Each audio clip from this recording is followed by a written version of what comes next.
যখন নিজের মানুষই আপনাকে পর ভাবে তখন বোঝা যায় যে সম্মানই সবচেয়ে বড় ধন। আজ যে গল্প আমি আপনাদের শোনাবো তা এক মায়ের গল্প, যিনি নিজের পুরো জীবন নিজের ছেলে এবং তার সুখের জন্য সবকিছু করেছিলেন।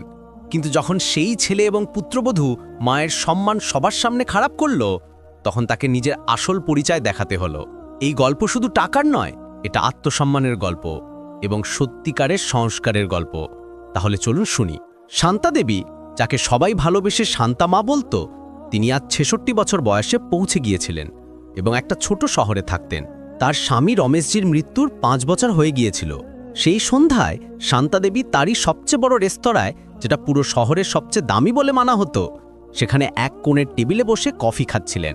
তিনি খুব সাধারণ ধূসর রঙের শাড়ি পরেছিলেন, চুল সাধারণভাবে বাঁধা ছিল এবং আরামদায়ক স্যান্ডেল পরেছিলেন। তিনি একেবারে সাধারণ মধ্যবিত্ত বিধবার মতো দেখাচ্ছিলেন। হঠাৎ রেস্তোরাঁর ভেতরে একটা জোরে চিৎকার শোনা গেল, এখনই মালিককে ফোন করো। এটা ছিল তার পুত্রবধূ প্রিয়ার কণ্ঠ। প্রিয়া তার স্বামী বিকাশের সঙ্গে কিছু স্টাইলিশ বন্ধু এবং বড় বড় বিনিয়োগকারীদের নিয়ে রেস্তোরাঁয় ঢুকেছিল। প্রিয়া লাল ডিজাইনার শাড়ি পরেছিল এবং তার গহনা আলোতে ঝকঝক করছিল। যখন তার নজর শান্তা দেবীর ওপর পড়ল, তার মুখ রাগে বিকৃত হয়ে গেল। এই বুড়ি এখানে কি করছে? সে এত জোরে বলল যে অর্ধেক মানুষ শুনে ফেলল। শান্তা দেবী অনুভব করলেন যে সবার চোখ তার ওপর। তার সাধারণ শাড়ি, তার আরামদায়ক জুতো, তিনি সেই মানুষদের দারুণ সন্ধ্যায় যেন একটা দাগের মতো দেখাচ্ছিলেন। বিকাশ তাড়াতাড়ি মায়ের কাছে এলো। তার মুখ লাল ছিল, কিন্তু সে তার স্ত্রীর ব্যবহারে রাগ করেনি, বরং মায়ের জন্য লজ্জিত ছিল। মা, সে আস্তে করে বলল, আপনি এমন জায়গায় কি করছেন?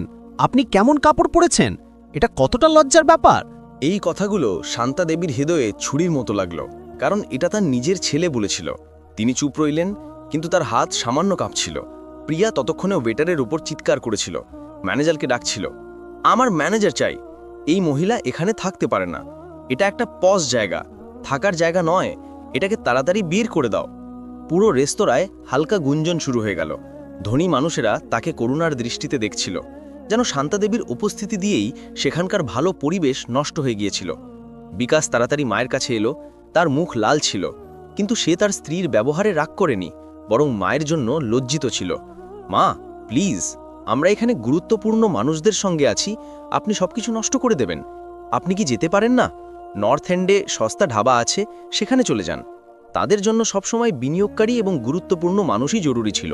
শান্তা দেবী তাদের জন্য কখনো ফ্যাশনেবল ছিলেন না, কখনো আধুনিক ছিলেন না এবং কখনো মূল্যবান ছিলেন না। প্রিয়া জোরে জোরে হাত নাড়তে লাগলো। এটা ঠিক নয়। আমরা এখানে ভালো পরিবেশ পাওয়ার জন্য অনেক টাকা দিই। মালিক কোথায়? আমি মালিকের সঙ্গে কথা বলতে চাই। সে শান্তা দেবীর দিকে আঙুল দেখালো, যেন তিনি কোনো অপ্রয়োজনীয় জিনিস যাকে তাড়াতাড়ি সরানো দরকার। তখন রেস্তোরাঁর ম্যানেজার অনিলজি তার শান্ত এবং পরিষ্কার স্যুটে সেখানে এলো। প্রিয়া তৎক্ষণাৎ তার ওপর চড়ে গেল। অবশেষে, আমি এই মহিলাকে এখান থেকে তাড়াতাড়ি বের করতে চাই। এটা সবার মেজাজ নষ্ট করছে। বিকাশ জোরে বলল, আমরা বেশি তামাশা চাই না, শুধু চুপচাপ এটাকে হ্যান্ডেল করো। যদি দরকার হয় তবে রান্নাঘরের দরজা দিয়ে বের করে দাও। রান্নাঘর থেকে? যেন শান্তা দেবী কোনো আবর্জনা, যাকে মূল গেট দিয়ে বের হবার অধিকারও নেই। অনিলজি গভীর নিঃশ্বাস নিলেন এবং শান্তা দেবীর দিকে ঘুরলেন। তিনি যে কথাগুলো বললেন তা রেস্তোরাঁয় সবাইকে অবাক করে দিল। ম্যাডাম, প্রোপ্রাইটার, আপনি চান আমি এই লোকদের সঙ্গে কি করি? প্রোপ্রাইটার, এই শব্দটি হাওয়ায় থমকে গেল। প্রিয়ার মুখ জমে গেল। বিকাশের চোখ বিস্ময়ে বড় হয়ে গেল। হালকা কথাবার্তা থেমে গেল। অনিলজি সম্মানের সঙ্গে শান্তা দেবীর উত্তরের অপেক্ষা করলেন। শান্তা দেবী তখনও চুপ ছিলেন। 5 বছর আগে তিনি বিধবা হয়েছিলেন। এই জীবন তিনি এবং রমেশজি মিলে তৈরি করেছিলেন, যার সম্পর্কে তার ছেলে কিছুই জানত না। আর আজ তিনি তার নিজের রেস্তোরাঁয় নিজের পরিবারের জন্য একটা বাঁধার মতো ব্যবহার করা হচ্ছিল।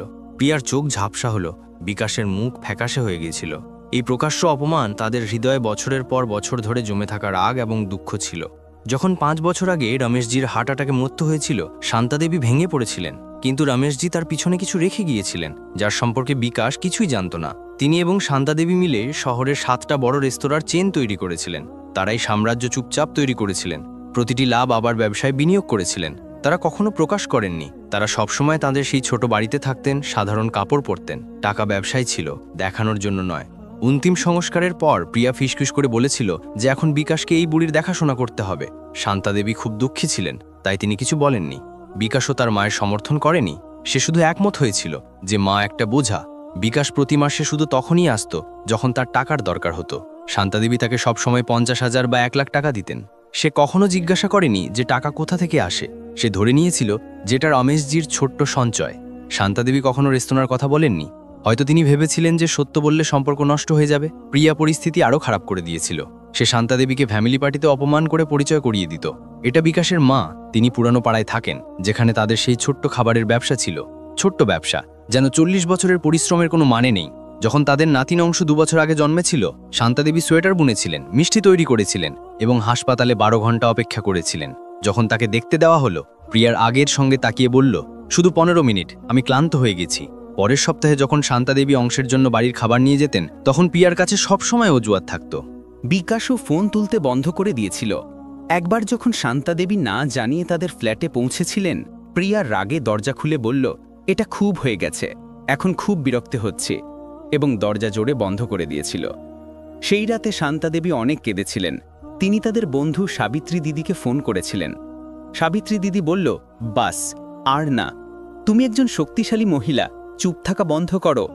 কিন্তু শান্তাদেবী ভয় পাচ্ছিলেন যে সত্য বললে তিনি বিকাশকে হারিয়ে ফেলবেন। 3 মাস আগে বিকাশ ফোন করে 5 লাখ টাকা চেয়েছিল। শান্তাদেবী তাকে দিয়েছিলেন। সে টাকা নিয়ে কফি না খেয়েই চলে গিয়েছিল। সেই রাতে সাবিত্রী দিদি জানিয়েছিলেন যে বিকাশ এবং প্রিয়া একটা বিলাসবহুল রেস্তোরাঁ খোলার পরিকল্পনা করছে। শান্তাদেবীর টাকা তাদের প্রতিযোগিতার জন্য ব্যবহার হচ্ছিল। তখন শান্তাদেবী সিদ্ধান্ত নিলেন তিনি অপেক্ষা করবেন। অনিলজির প্রশ্ন তখনও হাওয়ায় ছিল। শান্তাদেবী ধীরে অনিলজির দিকে তাকালেন। তিনি সাঁই করে বললেন, অনিলজি প্লিজ। তার কণ্ঠ দুর্বল ছিল। তাদের ডিনার শেষ করতে দিন, আমি যাই হোক চলে যাচ্ছিলাম। অনিলজি দুঃখী হয়েছিলেন। শান্তাদেবী উঠলেন, তার ব্যাগ তুলে নিলেন এবং কাউকে না দেখে রেস্তোরাঁ থেকে বেরিয়ে গেলেন। বাইরে এসে তার চোখে জল এলো। বাড়ি যাওয়ার পথে সাবিত্রী দিদির ফোন এলো।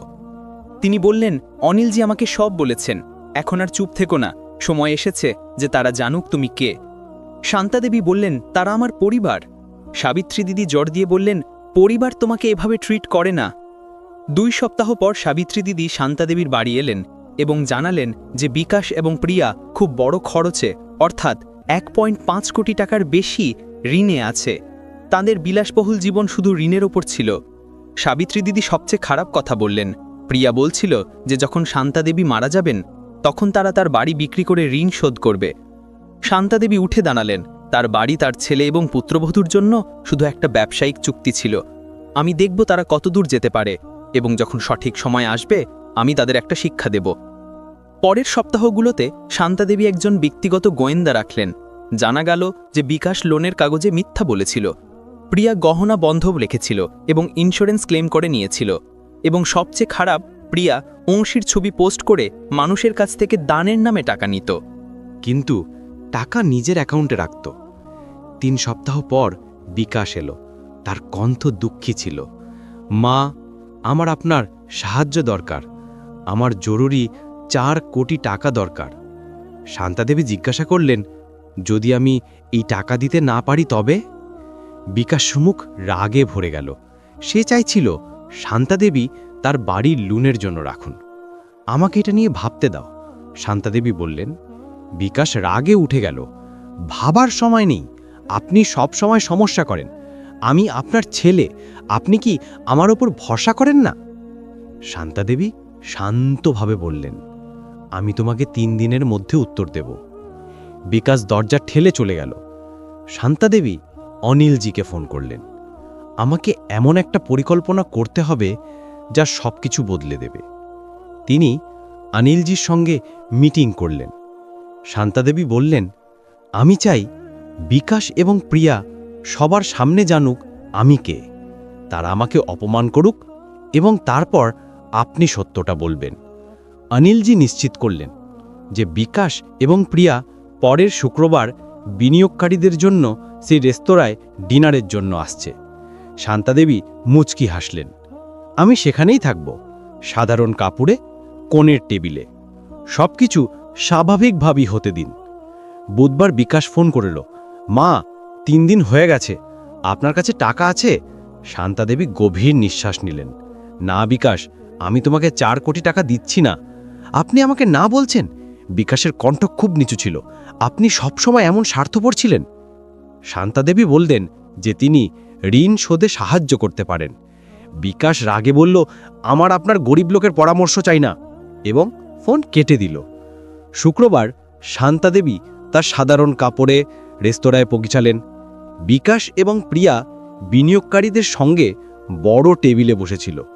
কিছুক্ষণ পর প্রিয়া শান্তাদেবীকে কোণে দেখল। সে তৎক্ষণাৎ বিকাশের কাছে গিয়ে ফিসফিস করল। বিকাশ তাড়াতাড়ি শান্তাদেবীর কাছে এলো। মা, আপনি এখানে কি করছেন?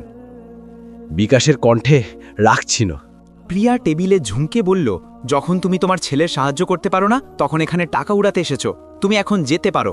শান্তাদেবী বললেন, আমার এখানে থাকার অধিকার আছে। প্রিয়া খুব অভদ্রভাবে হাসল।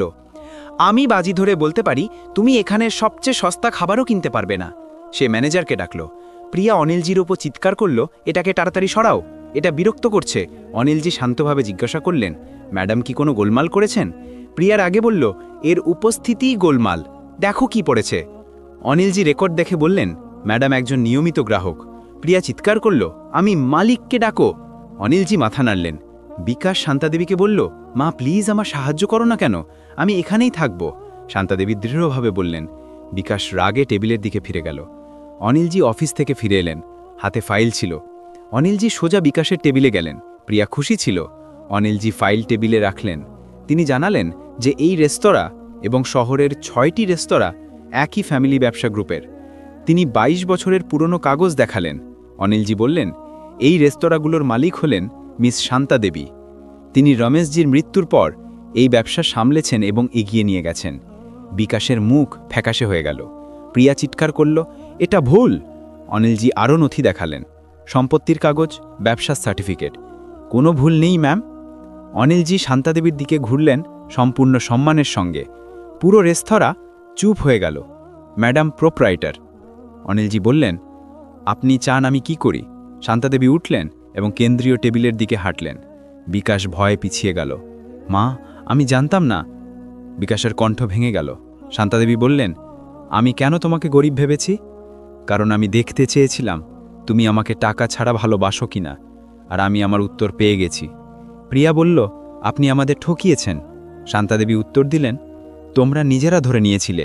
তোমরা আমার সাধারণ কাপড় দেখে ঠিক করেছিলে যে আমার কোনো মূল্য নেই। তোমরা কখনো জিজ্ঞাসা করনি আমার জীবন কেমন কাটছে, কারণ তোমাদের কোনো পরোয়া ছিল না। বিকাশ হাত বাড়ালো। মা, আমাকে মাফ করো। শান্তাদেবী তাকে থামালেন। তোমার কি আমাকে সম্মান দেওয়ার জন্য এটা জানা দরকার ছিল যে আমার কাছে টাকা আছে? প্রিয়া কাঁদতে কাঁদতে বলল, হ্যাঁ, আমাদের আর্থিক চাপ ছিল। শান্তাদেবী ফোন বের করলেন। তুমি কি 1.5 কোটি টাকার ঋণ, ইন্স্যুরেন্স জালিয়াতি এবং অংশের নামে জালিয়াতির কথা বলছো? প্রিয়ার মুখ উড়ে গেল। বিনিয়োগকারীরা তৎক্ষণাৎ তাদের ব্যাগ তুলে চলে গেলেন। তাদের স্বপ্ন সেখানেই ভেঙে গেল। মা, আমরা কি এটা ঠিক করতে পারি? বিকাশ কাঁদতে কাঁদতে বলল। শান্তাদেবী জিজ্ঞাসা করলেন, তোমার আমার দরকার ছিল বিকাশ, ভালোবাসা নয়। তুমি দেখানোকে সত্যের উপর বেছে নিয়েছিলে। শান্তাদেবী একটা খাম বের করলেন যা তার উকিল তৈরি করেছিলেন। তিনি জানালেন যে উইল বদলে দেওয়া হয়েছে। তোমার উত্তরাধিকারে এখন তোমার পুরনো বাড়ি এবং 10,000 টাকা নগদ আছে। বাকি সম্পত্তি, রেস্তোরাঁ এবং টাকা ট্রাস্টে যাবে, যা বিশ্বস্ত কর্মচারী, দান এবং অংশের পড়াশোনার জন্য হবে। অংশ এই টাকা 25 বছর বয়সে পাবে। বিকাশ কাগজ ফেলে দিয়ে কাঁদতে লাগল। শান্তাদেবী বললেন, আমি তোমাকে পুরোপুরি ভাঙছি না, কিন্তু আমাদের সম্পর্ক ইমানদারি এবং সম্মানের সঙ্গে শুরু থেকে তৈরি করতে হবে, টাকার কথা ছাড়া। শান্তাদেবী বিকাশের হাত ধরলেন। মা, আমাকে মাফ করো। শান্তাদেবী তার হাত হালকাভাবে ছুলেন। আমি জানি হয়তো একদিন এই দুঃখিত বলাটা যথেষ্ট হবে, কিন্তু আজ সেই দিন নয়। শান্তাদেবী সবার কাছে ক্ষমা চাইলেন এবং বললেন যে শ্যাম্পেন ম্যানেজমেন্টের তরফ থেকে ফ্রি। লোকের হাততালি দিতে লাগল। বিকাশ শেষবার বলল, মা থামো, আমি বদলে যাব। শান্তাদেবী থামলেন, কিন্তু পিছন ফেরলেন না। তাহলে বন্ধুরা, এটা ছিল শান্তাদেবীর গল্প। এই গল্পে আপনার কাছে সবচেয়ে গুরুত্বপূর্ণ শিক্ষা কী লাগলো আমাকে কমেন্টে অবশ্যই বলবেন। যদি এই গল্প আপনার ভালো লেগে থাকে তবে লাইক করতে ভুলবেন না, কমেন্ট করুন এবং সাবস্ক্রাইব করতে ভুলবেন না, যাতে আমরা এমন গল্প আপনাদের জন্য নিয়ে আসতে পারি। নিজের সম্মান সবসময় রক্ষা করবেন, কাউকে এটা আপনার থেকে কেড়ে নিতে দেবেন না। পরের গল্পে আবার দেখা হবে।